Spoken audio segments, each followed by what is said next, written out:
Hello students, आज हम हमारा +1 क्लास का चैप्टर नंबर 1 स्टार्ट करेंगे। सेट्स। देखो, सेट्स किसने डिस्कवर किया था? जॉर्ज कैंटर ने डिस्कवर किया था इसको। ठीक है, देखो ये आपने टॉपिक अब तक नहीं पढ़ा है, 10th क्लास तक इससे रिलेटेड कुछ भी नहीं आता है।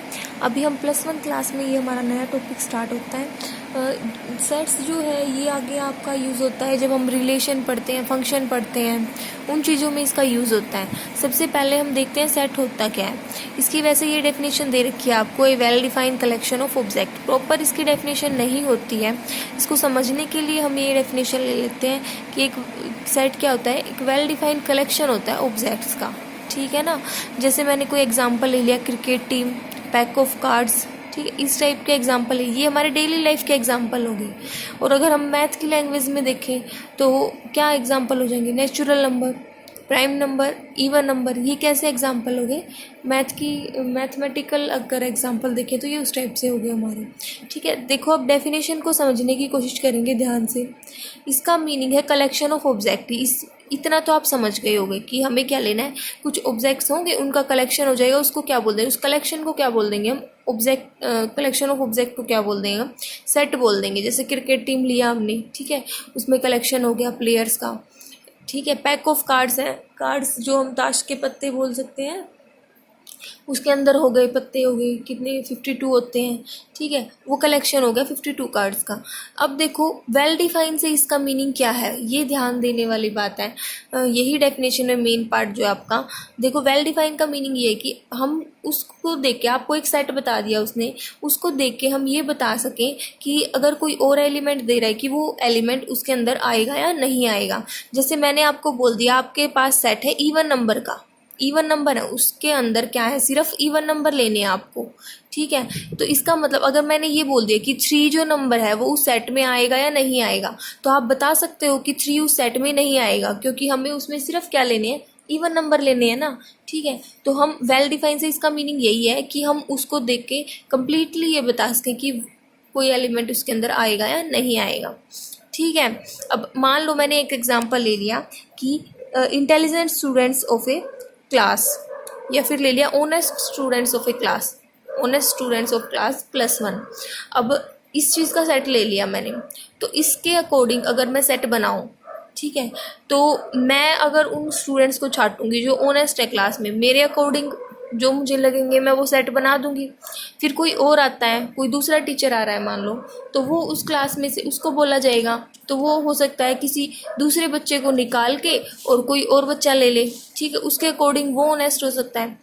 ठीक है, या फिर इंटेलिजेंट का ले तो इंटेलिजेंट देख सकते हैं, मेरे अकॉर्डिंग मैथ्स में जो इंटेलिजेंट है मैं उन स्टूडेंट्स को उसमें डाल दूंगी।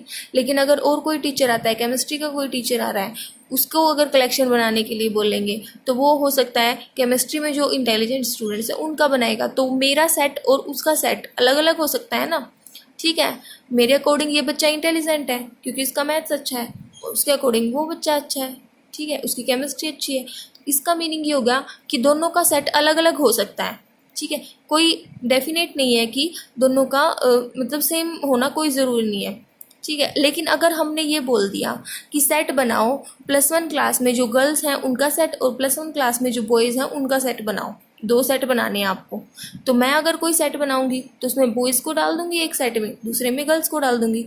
अगर कोई दूसरा टीचर आता है केमिस्ट्री का तो वो भी यही करेगा, बॉयज़ का सेट और एक गर्ल्स का सेट, दोनों का सेट बिल्कुल सेम होगा ना। वो वेल डिफाइंड है, वो अलग नहीं हो सकता। इसका मीनिंग ये है।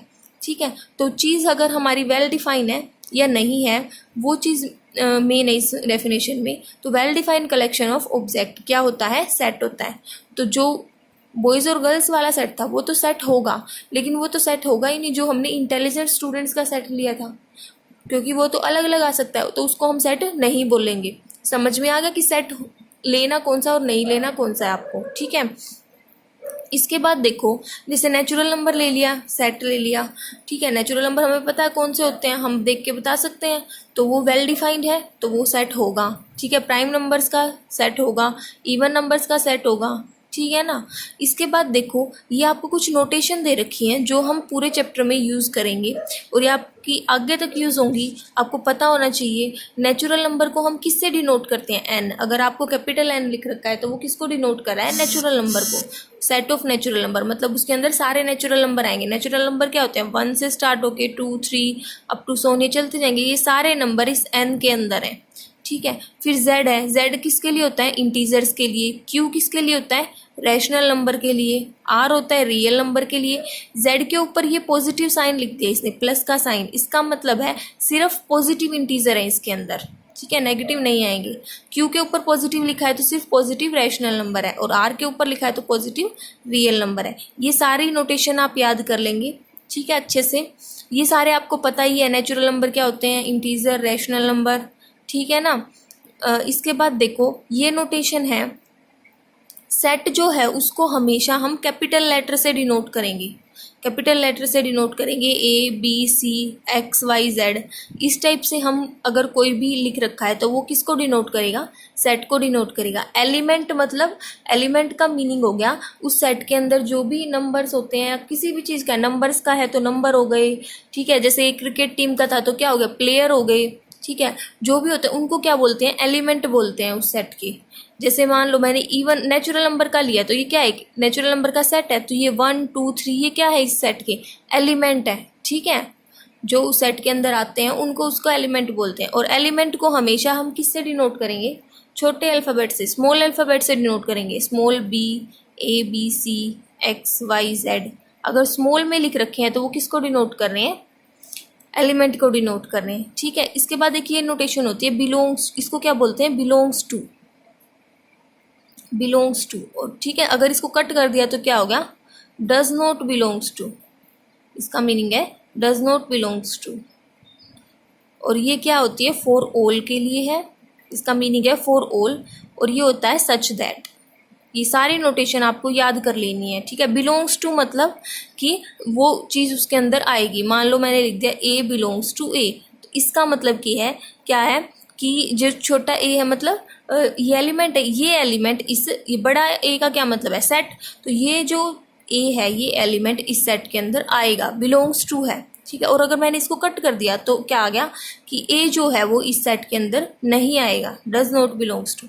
इस टाइप से लिखेंगे हम, ठीक है। कंप्लीट लिखने की बजाय बस ये नोटेशन लिखनी पड़ेगी हमें। ये है फॉर ऑल, फॉर ऑल, ठीक है। फॉर ऑल के लिए हम ये यूज़ करेंगे, जहाँ पे भी कोई वर्ड लिखना है हमें फॉर ऑल तो उसकी जगह हम बस ये साइन लिख देंगे, ठीक है। ये है सच दैट का, इसको क्या बोलेंगे, ये दो जो डॉट लगा रखे हैं हम किसको बोलेंगे, सच दैट बोलेंगे, ठीक है। आज का काम आपका बस यही है, आप ये बुक में जो आपके दे रखे हैं, बुक में जो 3-4 पेज है स्टार्टिंग के वो सभी को रीड करने हैं, ठीक है। उसमें यही एक्सप्लेन कर रखा है, एग्जाम्पल दे रखे हैं कुछ अलग से, आप वो रीड कर लेंगे, आपको अच्छे से समझ में आ जाएगा, ठीक है।